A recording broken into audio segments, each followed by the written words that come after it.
9.4 thousand followers, hundreds of videos, over 100,000 likes, all gone. Why? No warnings, no strikes, not even a temporary suspension.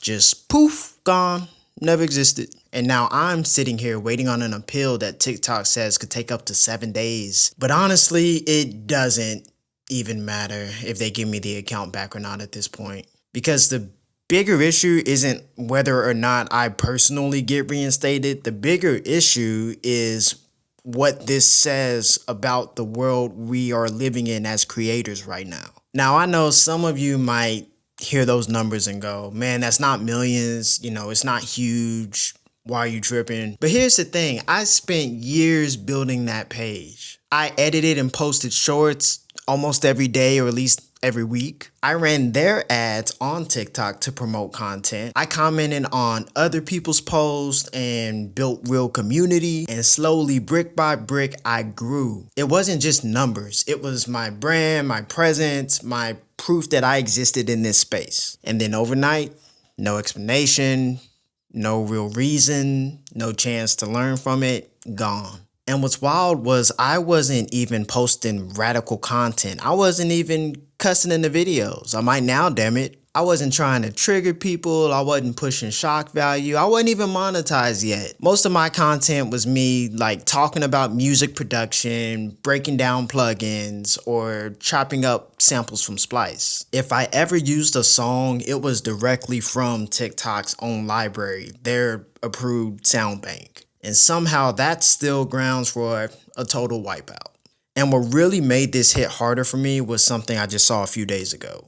There's an artist I'm subscribed to named Kara. She's got a following way bigger than mine. She spent over $100,000 of her own money putting together an album, and guess what? Spotify just removed it, just like that. I actually invested $100,000 of my hard-earned money into creating my debut album, Beauty and the Boss. And 1 year later, after accumulating hundreds of thousands of streams, Spotify deleted it.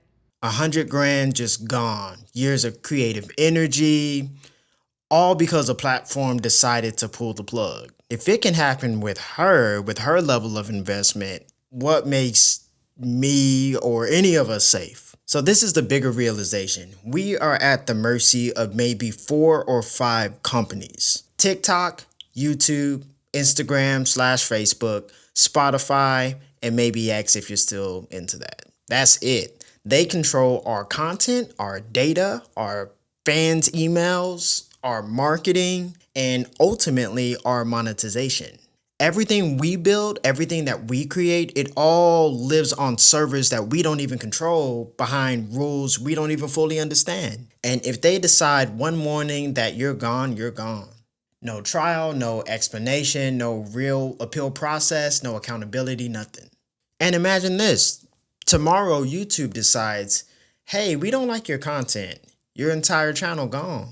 Every video you've ever made, all your subscribers, your comments, your analytics, that ad money you spent, nope. Just imagine logging in and being met with a blank screen, no warning, no explanation. Now what? What are you supposed to do? Start over? Hope people find you again? Beg for mercy in an email that no human ever reads? That's the scary reality of where we are at. We like to think we own our content, but we don't. We don't own our platforms. We don't own our reach. We don't even own the connections to our fans. The platforms own it all. And sure, you can build your own website. You can have your own platform, and ideally, that's the move. Because, of course, on your own site, you can actually have access to your fan base. You can collect emails. You can sell directly. You can control how things are presented, etc. But let's be real, for most of us, including myself, it's not that simple. Because if you have a website, but nobody knows you exist, it's like having the best shoe in the world, but your store is in the middle of nowhere. No traffic, no visibility, no one just casually walking by. On the other hand, if you're in the mall, which is TikTok, Instagram, YouTube typically, that's where people are.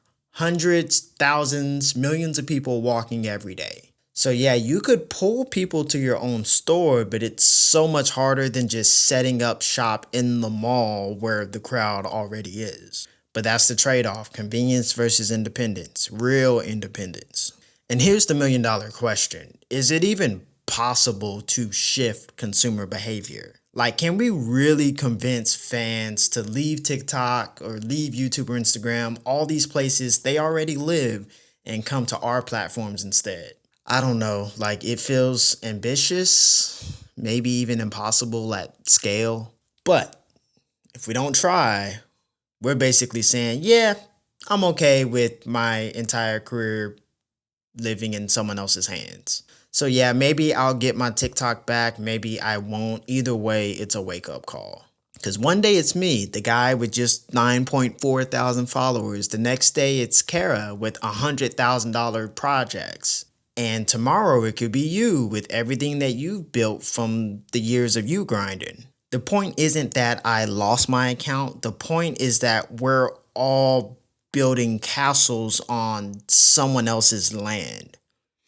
And the landlord can evict us at any time without any reason. So the bigger picture is, if you're a creator, don't just focus on these platforms. Build your email list, build your website, find ways to own the relationship with your fans. Because if you don't, technically you're one policy update away from losing everything. And I mean, I don't have all the answers. I'm still figuring it out, but I do know this. We can't keep pretending like we're safe on these platforms, because we're not.